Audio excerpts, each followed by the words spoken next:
Bonjour tout le monde. Alors, aujourd'hui, je vous lis un extrait, mais il est tellement fort cet extrait qu'on va rester seulement sur celui-là. Donc, un extrait de l'évangile tel qu'il m'a été révélé de Maria Valtorta. Alors, Maria Valtorta, qui est ici, mystique italienne, qui a reçu en vision pendant la Seconde Guerre mondiale la vie de Jésus et de Marie. Donc, de la naissance de la Vierge Marie jusqu'à, je pense, la Passion du Christ. Je ne sais pas, il y a 10 tomes, on est au 5e tome. Les visions, il faut savoir qu'elle est restée quand même alitée pendant plus de 20 ans. Elle a énormément souffert et donc je la remercie énormément pour son sacrifice qu'elle a fait pour nous.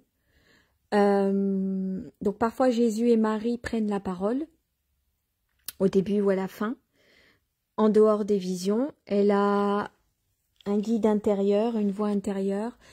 C'est un guide qui lui donne des précisions et Jésus l'appelle Petit Jean.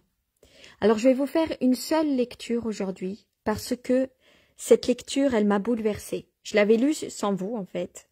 Et en fait, ça m'a tellement déchirée que je ne peux pas juste la garder pour moi tellement elle est forte. Donc, je vais vous la lire. C'est l'isolement et prière de Jésus pour le salut de Judas Iscariote. Alors, ce qui s'est passé, j'essaye de vous reconstitualiser. Il y a les deux disciples de Jésus, Jean d'Andorre et Cinca, qui ont été obligés de partir parce que malheureusement, Judas est un traître.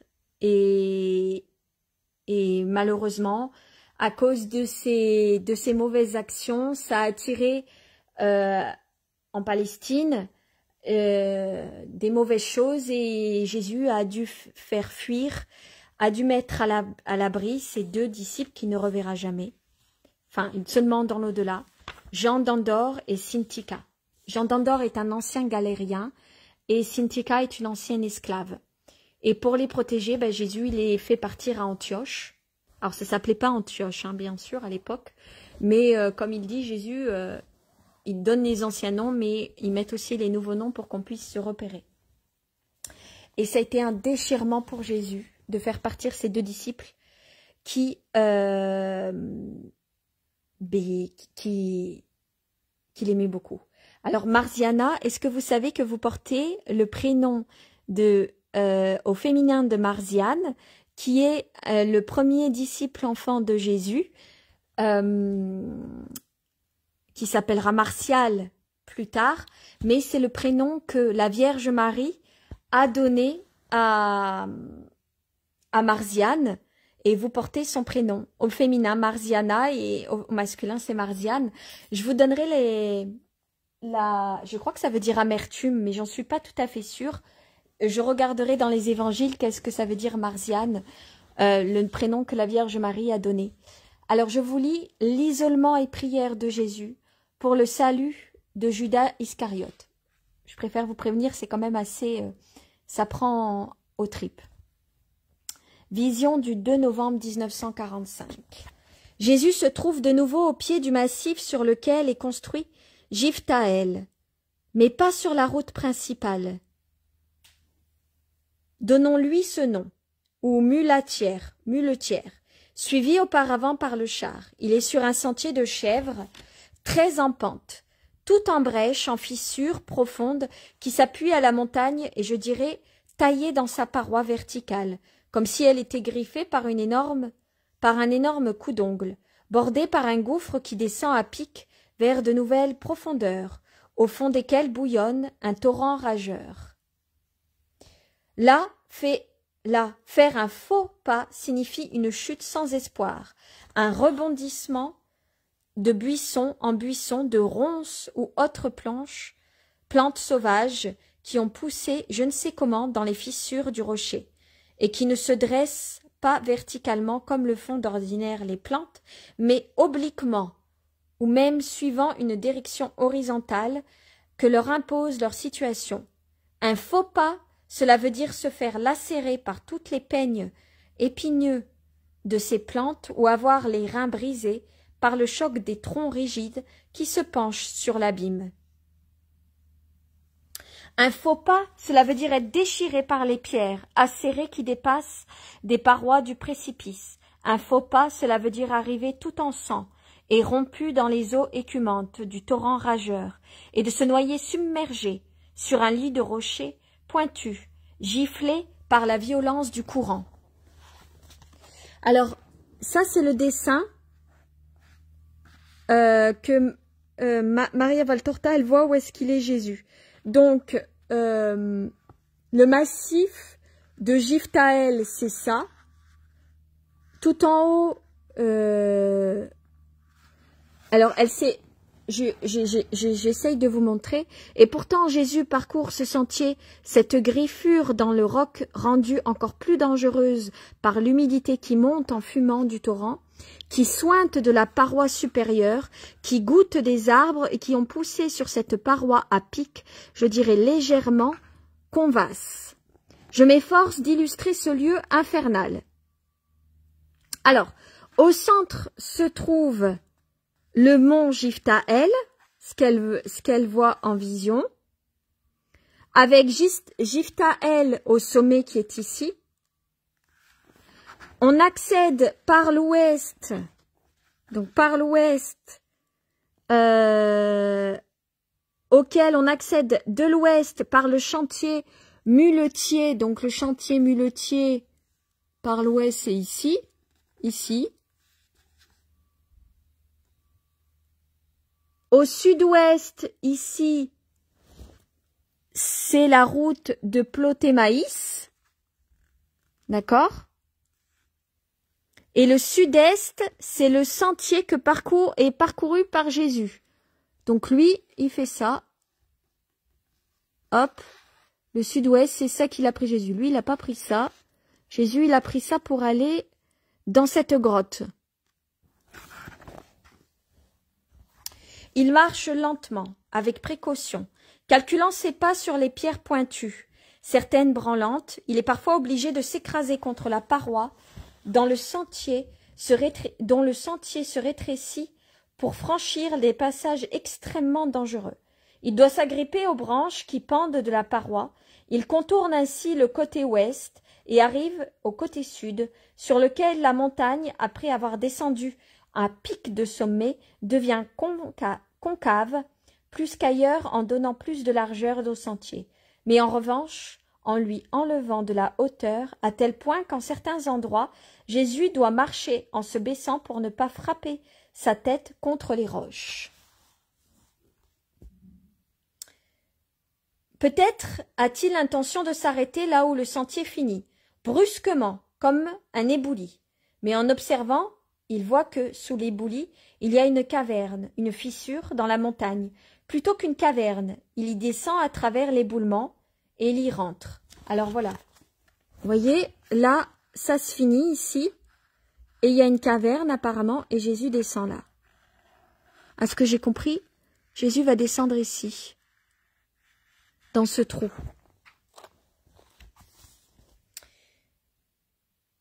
Il entre. C'est une fissure au début, mais une vaste grotte à l'intérieur, comme si la montagne avait été creusée, il y a bien longtemps, à coups de pic, dans je ne sais quel but. On voit clairement des endroits où, à la courbure naturelle de la roche, s'est associée celle que l'homme a forée. Du côté opposé à la fissure d'entrée, il a ouvert une sorte d'étroit couloir, au fond duquel une bande de lumière laisse entrevoir les bois, qui indiquent comment le passage s'enfonce du sud à l'est, en coupant l'éperon de la montagne. Jésus s'engage dans ce couloir sombre et étroit, et le suit jusqu'à ce qu'il arrive à l'ouverture, qui se trouve au-dessus de la route qu'il a parcourue avec les disciples et le char. Pardon. Pour monter à Jiftaël. Il a en face de lui les monts qui entourent le lac de Galilée. Au-delà de la vallée et en direction du nord-est, resplendit le grand Hermon, sous son habit de neige. Un escalier rudimentaire est creusé dans le flanc de la montagne, qui ici n'est pas vertical, ni en montée ni en descente. Et cet escalier conduit à la route muletière, qui se trouve dans la vallée, et aussi au sommet où se trouve le village de Jiphtaël. Jésus est satisfait de son exploration. Il revient sur ses pas dans la vaste caverne et cherche un endroit bien abrité où il entasse des feuilles mortes poussées dans l'antre par les vents, une bien misérable couchette, cette épaisseur de feuilles sèches mise entre son corps et le sol nul et glacé. Il s'y laisse tomber et reste immobile, étendu, les mains sous la tête, les yeux fixés sur la voûte rocheuse, pensif, je pourrais même dire abasourdi, comme quelqu'un qui a supporté une souffrance ou un effort supérieur à ses forces. Puis, lentement, des larmes sans sanglots commencent à couler de ses yeux, sur les deux côtés du visage, en se perdant dans les cheveux, près des oreilles, et en finissant certainement dans son pauvre matelas. Il pleure, ainsi, longuement, sans parler, ni bouger. Puis il s'assied, la tête entre les genoux qu'il soulève, et entoure de ses mains entrelacées, et il appelle de toute son âme sa mère au loin. Maman, maman, maman, mon éternelle douceur, ô maman, comme je voudrais t'avoir auprès de moi. Pourquoi ne t'ai-je pas toujours toi, le seul réconfort de Dieu? Seule la cavité de la grotte répond par un murmure d'écho. Imparfait à ses paroles, à ses sanglots, elle semble sangloter, elle aussi, dans tous ses recoins, ses rochers, et dans les rares petites stalactites qui pendent dans un coin, celui sans doute qui est le plus exposé au travail des eaux intérieures.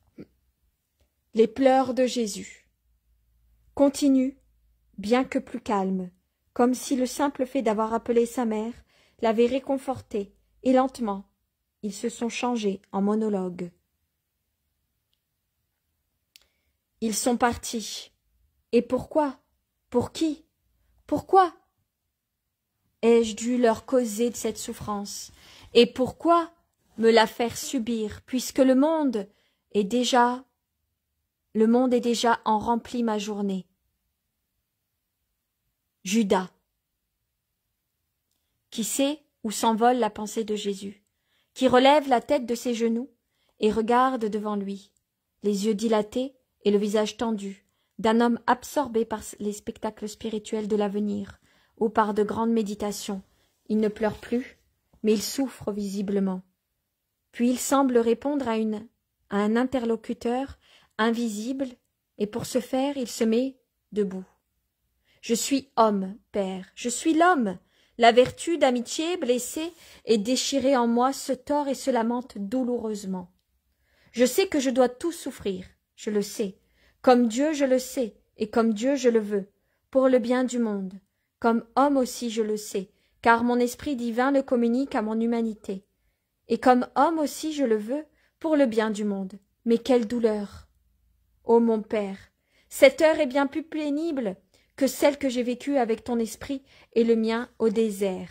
Alors je mets juste une parenthèse, il fait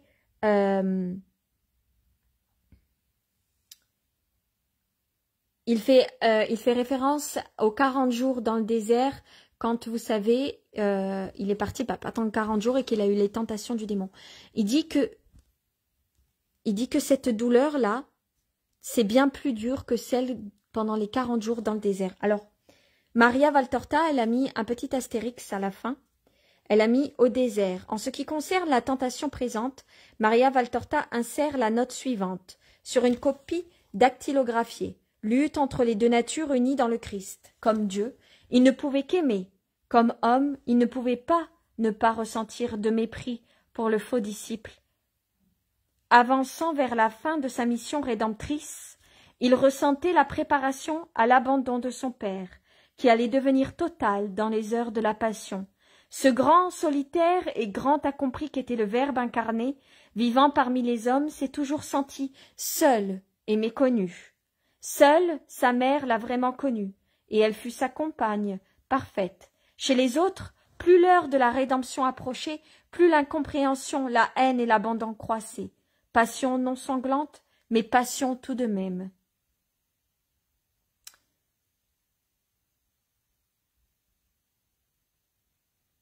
Cette prière adressée au Père n'étonne pas les éternels critiques. Selon l'Évangile, le Christ a été tenté en tant qu'homme au désert, et il a souffert jusqu'à suer du sang dans sa lutte d'homme seulement qui n'est plus soutenu par la divinité. Le soir du jeudi saint, à Gethsémani, c'est là une autre de ses heures, de vrai homme totalement homme, sujet à l'amour humain et à la souffrance humaine, qui était parfait en lui, puisqu'il était parfait entre tous les hommes. Il s'agit encore des tentations de la nature humaine de Jésus, unie en lui à la nature divine. Donc je reprends la lecture. Je sais que je dois tout souffrir, je le sais comme Dieu je le sais, et comme Dieu je le veux, pour le bien du monde, comme homme je le sais, car mon esprit divin le communique à toute humanité. Et comme homme aussi je le veux, pour le bien du monde. Mais quelle douleur, ô mon Père! Cette heure est bien plus pénible que celle que j'ai vécue avec ton esprit et le mien au désert, et elle est bien plus forte. La tentation présente de ne pas aimer, de ne pas supporter à mes côtés cet être visqueux et sournois qui a pour nom Judas, la cause de la grande douleur qui m'abreuve jusqu'à saturation et torture les âmes auxquelles j'avais donné la paix. Père, je le sens, tu deviens plus rigoureux envers ton Fils au fur et à mesure que j'approche du terme de mon expiation en faveur du genre humain. Alors, je mets juste une parenthèse, c'est la dernière année de Jésus. Nous sommes à la 3e année de son apostolat, la dernière année avant la Passion. Alors, la première année, c'était, comment il a dit, la sagesse. La deuxième année, c'était comment il a dit ça? Je vous redis ça. En fait, voilà. La première année, je vais pas m'en souvenir. Je sais que chaque année a un nom. Et en fait, chaque année, c'est de plus en plus difficile. La première année, comment elle s'appelle? J'essaye de vous le trouver.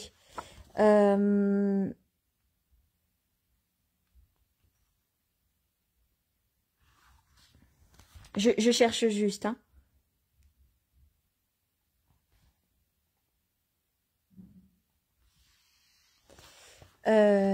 J'arrive plus à me souvenir. Je sais que la première année de Jésus, la première année de son apostolat, c'était la sagesse. La troisième, c'est le juste.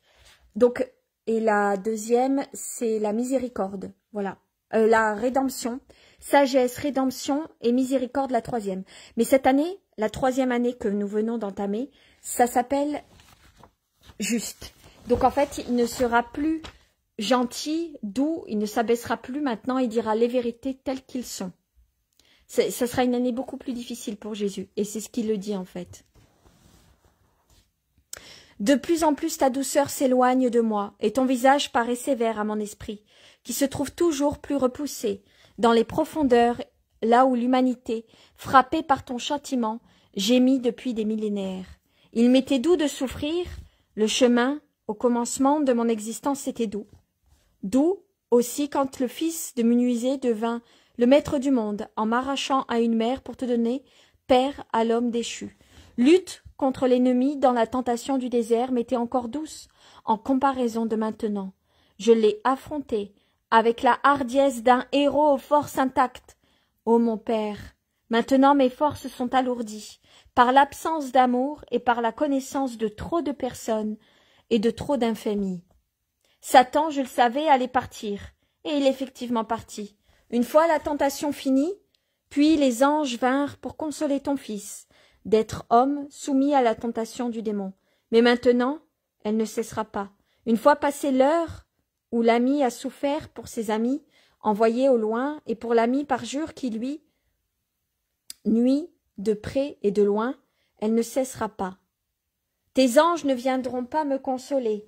De cette heure après cette heure, en revanche, le monde viendra avec toute sa haine, ses moqueries, son incompréhension, et le parjure, le traître, le vendu à Satan viendra. Et il sera toujours plus près, plus sournois et plus visqueux, Père. Ce cri est vraiment déchirant. C'est un cri d'épouvante, un appel, et l'agitation de Jésus me rappelle l'heure de Gethsémani. Père, je le sais, je le vois, pendant que moi ici je souffre et vais souffrir, et que je t'offre ma souffrance pour sa conversion et pour ceux qui ont été arrachés à mes bras et qui sont en train de marcher, le cœur transpercé par leur destin, lui se vend pour devenir plus grand que moi, fils de l'homme. C'est moi, n'est-ce pas, le fils de l'homme, oui, mais je ne suis pas seul à l'être. L'humanité, l'Ève prolifique, a engendré ses fils, et je suis l'Abel, l'innocent. Caïn ne fait pas défaut dans la descendance de l'humanité. Et si je suis le premier-né, parce que je suis tel qu'auraient été dû être les fils de l'homme, sans tache à tes yeux, lui qui a été engendré dans le péché est le premier de ceux qui sont devenus, après avoir mordu le fruit empoisonné. Et maintenant, non content d'avoir en lui les ferments répugnants et les blasphèmes du mensonge, la malveillance, la cruauté, le désir cupide de l'argent, l'orgueil et la luxure, il devient démoniaque, lui, cet homme qui pouvait devenir ange, pour être l'homme qui devient démon. Et Lucifer voulut être semblable à Dieu, et pour cela il fut chassé du paradis, et changé en démon. Il habita l'enfer. Mais Père, ô mon Père, je l'aime encore. C'est un homme, c'est un de ceux pour lesquels je t'ai quitté, au nom de mon humiliation. Sauve-le, permets-moi de le racheter, Seigneur Très-Haut. Cette pénitence est plus pour lui que pour les autres. Oh, je sais l'incohérence de ce que je demande, moi qui sais tout ce qu'il est, mais mon Père, pour un instant, ne vois pas en moi ton Verbe, contemple seulement mon humanité de juste, et permets que pour un instant je puisse être seulement l'homme dans ta grâce, l'homme qui ne connaît pas l'avenir, qui peut s'illusionner, l'homme ne sachant pas l'inéluctable destin, qui peut prier avec espérance absolue pour t'arracher le miracle, un miracle pour Jésus de Nazareth, pour Jésus, fils de Marie de Nazareth, notre Éternel aimé, un miracle qui viole ce qui est marqué et l'annule, le salut de Judas. Il a vécu à mes côtés, il a bu mes paroles, il a partagé ma nourriture, il a dormi sur ma poitrine. Pas lui, que ce ne soit pas lui, mon Satan.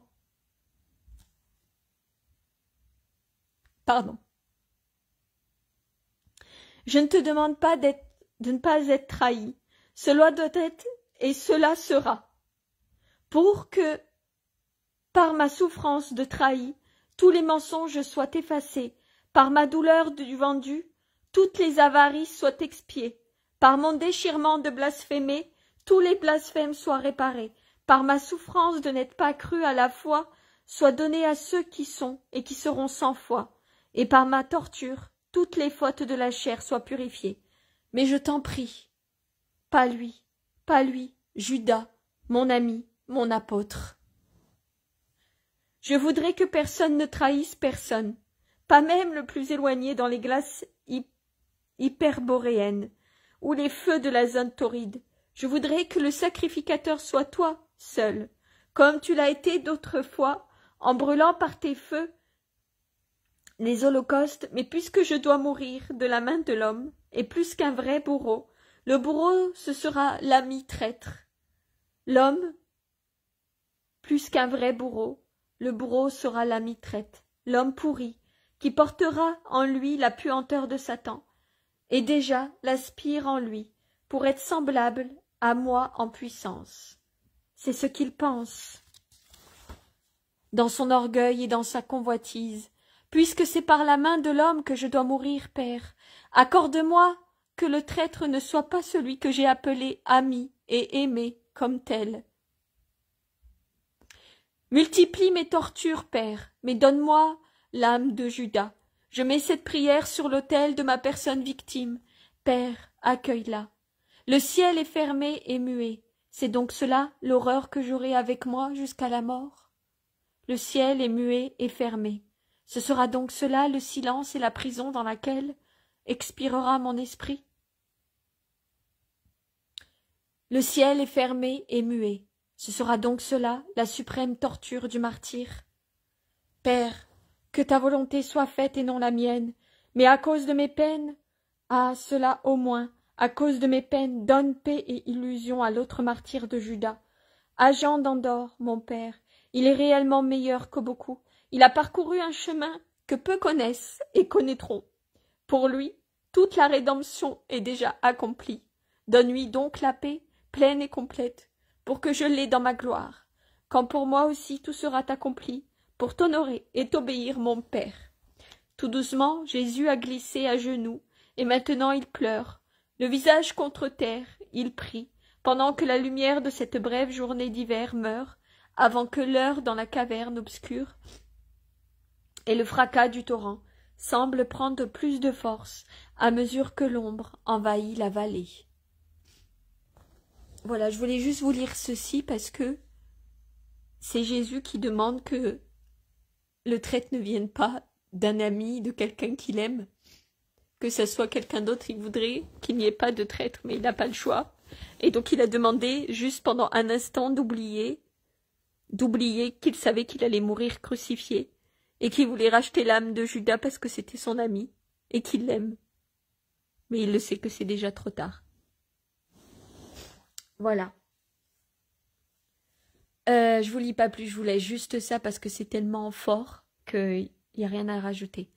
Je vous souhaite une bonne soirée, que Dieu vous accorde sa paix, et Jésus et Marie, sa miséricorde et leur amour.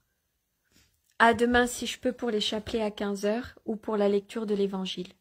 Bonne soirée.